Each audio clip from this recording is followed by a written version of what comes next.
that'll be hotter than lava in behind there, and your arms will pay the price. Make sure that that pin stays in place. And this gear typically slides off just very easily. They look very similar, they can be different, so please, for the sake of your gear train, be careful. And be a little bit generous with that, as it is a main bolt. You do not want this backing off. You don't want this going anywhere. You have no way to hold this compressor from turning over.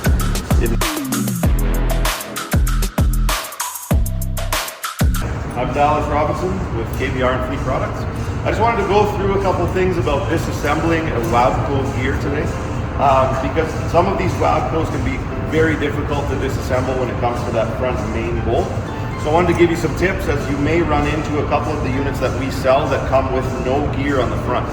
And if that's the case, you'll need to take your gear from your old unit, swap it to the new one, and sometimes it's a little bit easier said than done. But I wanted to point out a couple things with these.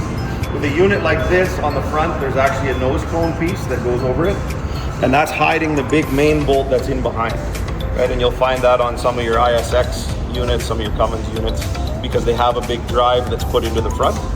But on some of these other units, whether it's a 75 mil or an 85 mil unit, the more common, sometimes you may find that there's actually an LH written on the front of the bolt. So be careful when you get to that step, because you may find yourself with your gun in reverse and these bolts will not come out, right? We need to be turning that the other direction. And same with a unit like this. So be careful and watch for that LH written on the front of that bolt, so that you know what direction in order to remove this main bolt from the unit, okay? So what you may find in a case like this, when you go to remove these, sometimes they're so tight, they won't come out, right? So what we need to do once in a while is put a little bit of heat to it. So we'll take the torch, light it up, and just get some of that heat to penetrate into that bolt. Now we don't want to get it completely red hot, just where it starts to turn color, and then let that heat penetrate deep into the bolt. And that should break any Loctite or anything that's in behind there. All right, again, a little bit, stop, next.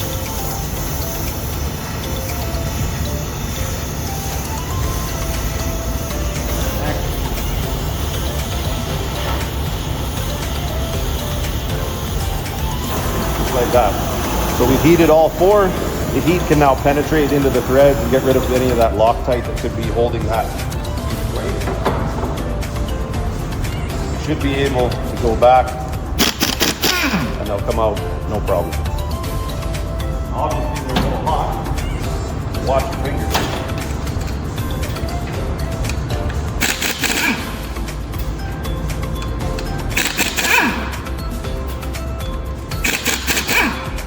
Now this nose piece is quite warm as well. Watch yourself as you do that. And then in behind here, that exposes the main bolt that holds the gear into place. And you'll notice on the front of this bolt, there's no LH. So the size of the bolt typically that you will see on the 85 and 75 mils is a 30 mil socket is what you're going to need in order to disassemble that. If you don't have a 30 mil, you can actually just use your 1 3/16 as well. That will also work. So depending on what sockets you have, either one will do the job. So now we're going to run into another situation here with our 1/2 inch gun.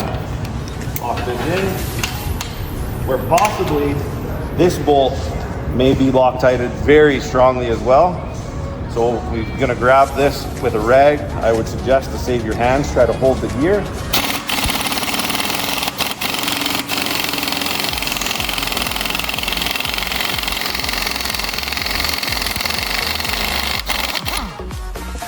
See, there's quite a bit of Loctite in behind there. So if you run into a situation where this bolt will not come out with your 1/2 inch gun in a decent fashion, you may need to do the same thing and use the torch and warm this bolt up as well to where it's almost cherry red, not quite, and then let that heat penetrate in and melt out all that Loctite that's inside. But just as a safety warning, a safety precaution, especially when you're dealing with this style, with the gear and the bolt in this fashion, in behind here, behind the bolt and in front of the crankshaft, there will be a little pool of oil that's sitting right there. So if you heat this and then you go to disassemble this bolt, we'll actually fling the oil out. There's about a teaspoon of oil, and that'll be hotter than lava in behind there, and your arms will pay the price. So be very careful when you do that. You put a rag over the top of the gear and then try to disassemble it, or make sure you have a long sleeve coat on or good coveralls or something, because that oil will fling and it will burn you if you're not careful. So just wanted to show that. Once this is off, it's very simple. You just take a little pry bar,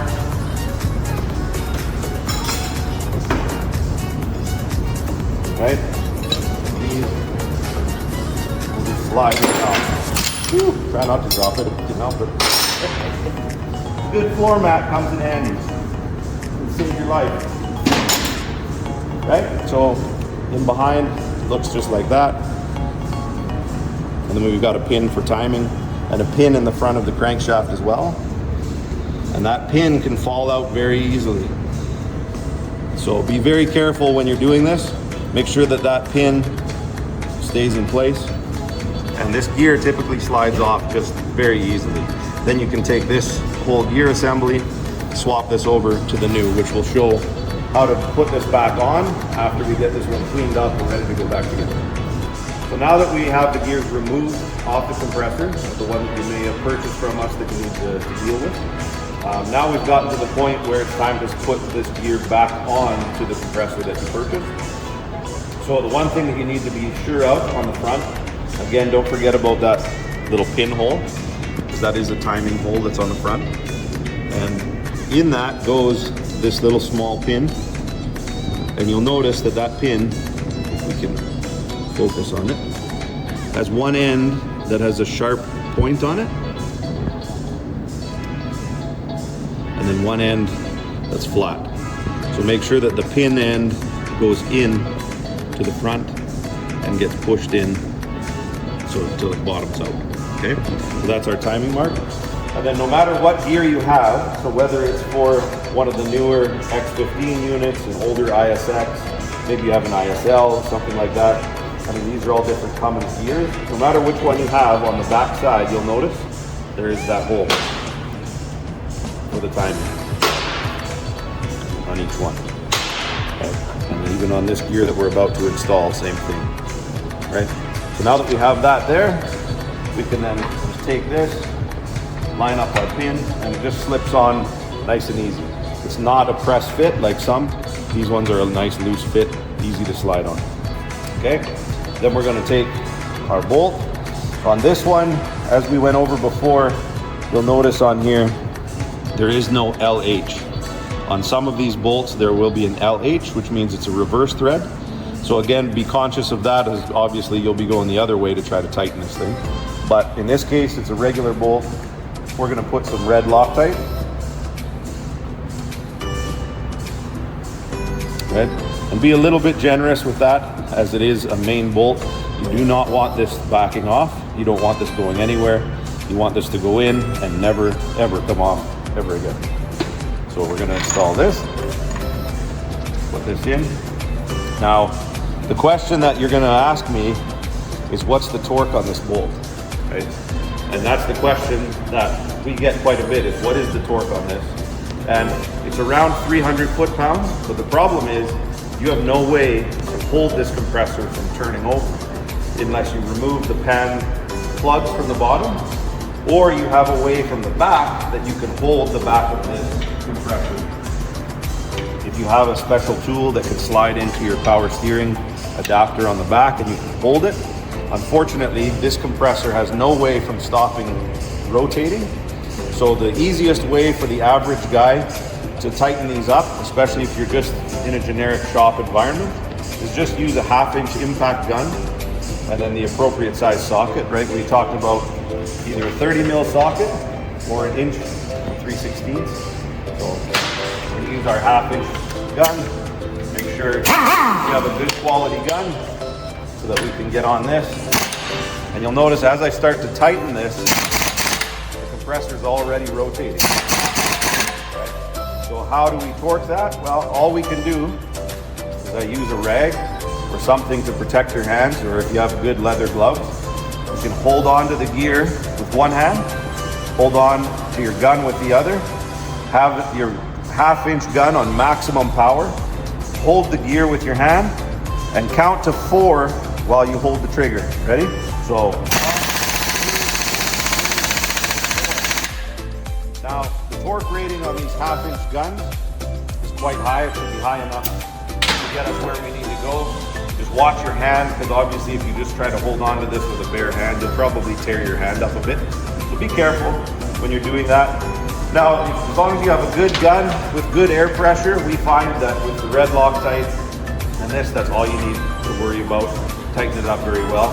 Now, in a perfect environment, if a person had the ability to work at, WABCO factory, they actually have a way to hold on to this gear to stop the whole unit from turning, and then they can torque this to the appropriate torque.